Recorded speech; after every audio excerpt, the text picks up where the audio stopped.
Hi YouTube, welcome back to my channel. I know I promised you that my next video would be my review of the new Chanel ink lipsticks.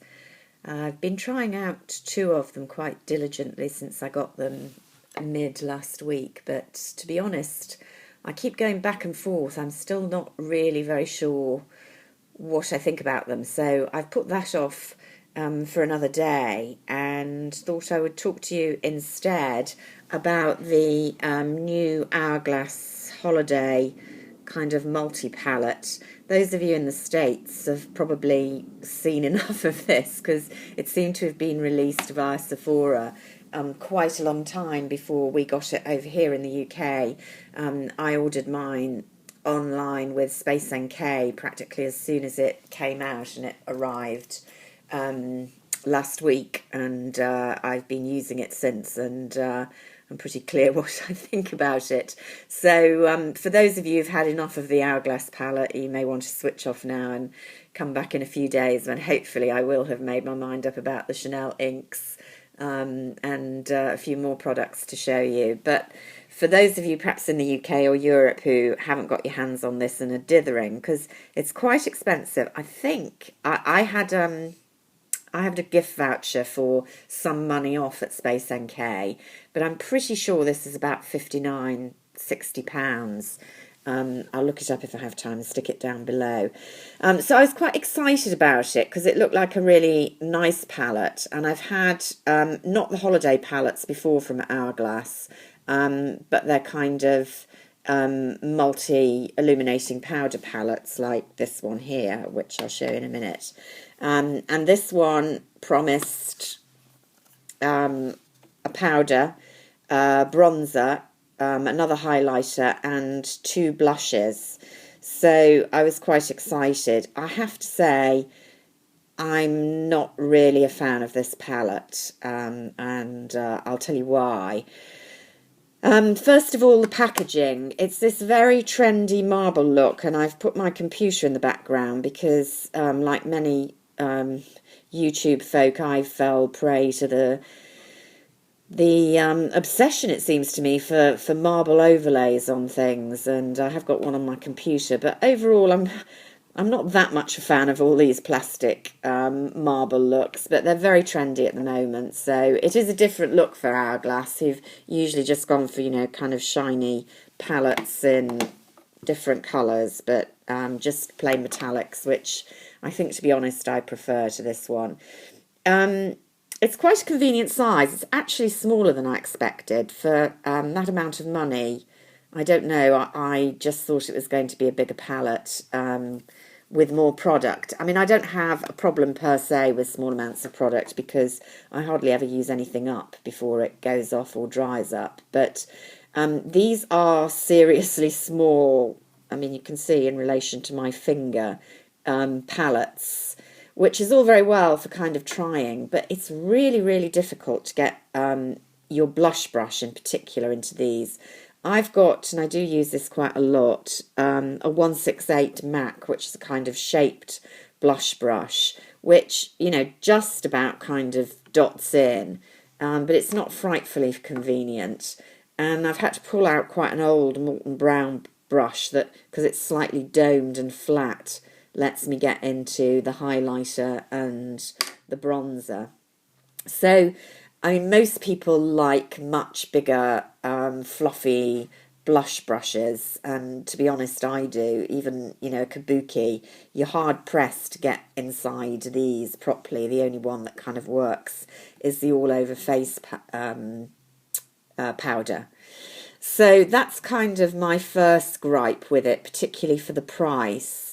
Then I will say I've had mixed views about the blushes. I was terribly excited when they first started producing them, because my first product from Hourglass, I can show you, is this one here, the Luminous Light Ambient Lighting Powder, which I absolutely love. I have used it a lot, although it's still going fairly strong.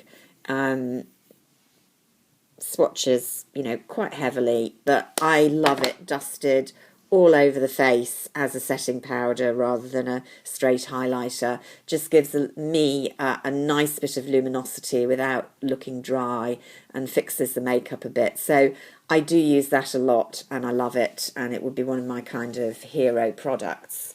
And then on the back of that, I bought one of the kind of multi editions of the Ambient lighting powder, the Palette Lumiere, which had dim, incandescent and radiant in. I don't use this quite as much, but I do like all of the powders in there. I don't know if this is still available. You can see they just kind of vary in tone from the warm to the cool to the medium toned, and this is a really useful palette to take travelling or on holiday for different kind of looks in the evening. See, the kind of cool silvery one is a bit more pronounced to give a bit of glow in the evening. So really love their ambient lighting powders. So I was very excited when the blushes came out, because they were supposed to be this mixture of pigment for the cheek, but with the lighting kind of marbled in.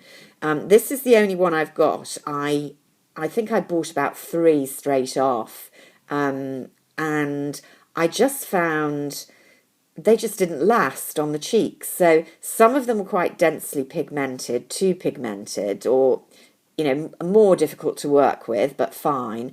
But I would apply them and find that my cheek colour had just gone within literally an hour or two. I was really surprised that wasn't something you heard a lot. I kept this one, which just looks like a kind of pinky powder and doesn't swatch very markedly on the hand, but actually gives me just about the right amount of colour, particularly in winter.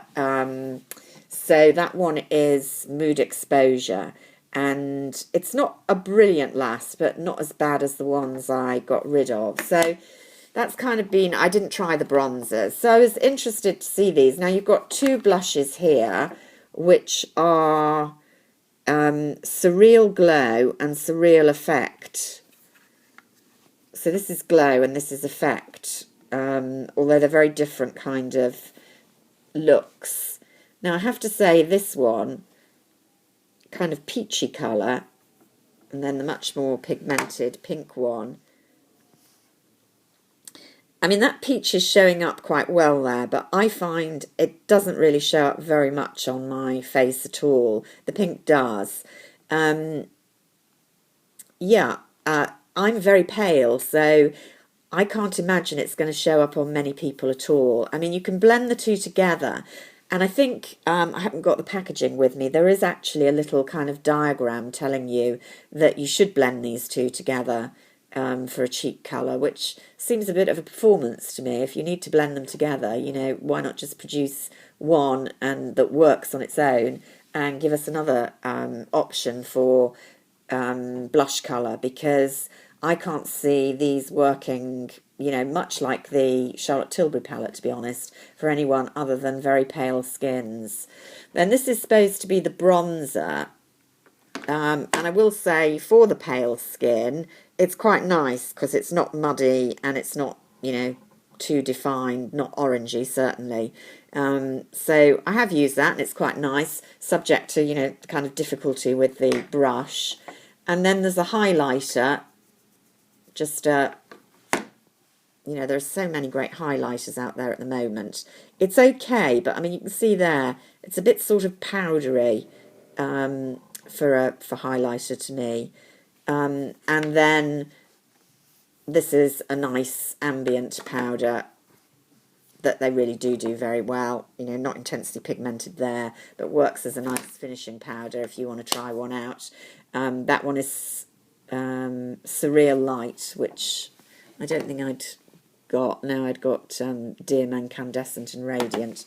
So yeah, overall I don't think this is brilliant value for money, because I'm going to struggle really to use the blushes.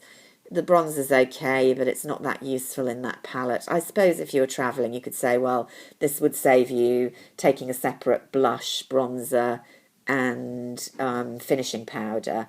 I'm not sure I'd use the highlighter. I'd still want to take another highlighter, to be honest.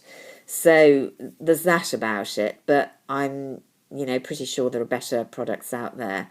So those are my thoughts, really. It's definitely not a must, I don't think. And if you haven't tried Hourglass products, then I don't think this is the one to go for to try. I do think their finishing powders are really, really nice, but I would advise you to go into Space NK or somewhere that stocks them and just try the different finishing powders and buy the one you like, because you honestly don't need a heap of them. You just need one, the one that suits your skin tone, or maybe two if your skin tone changes during the year like most people, or one of these kind of multi. I'm pretty sure Space NK is still stocking these trios, whether it's exactly the same one or a different one.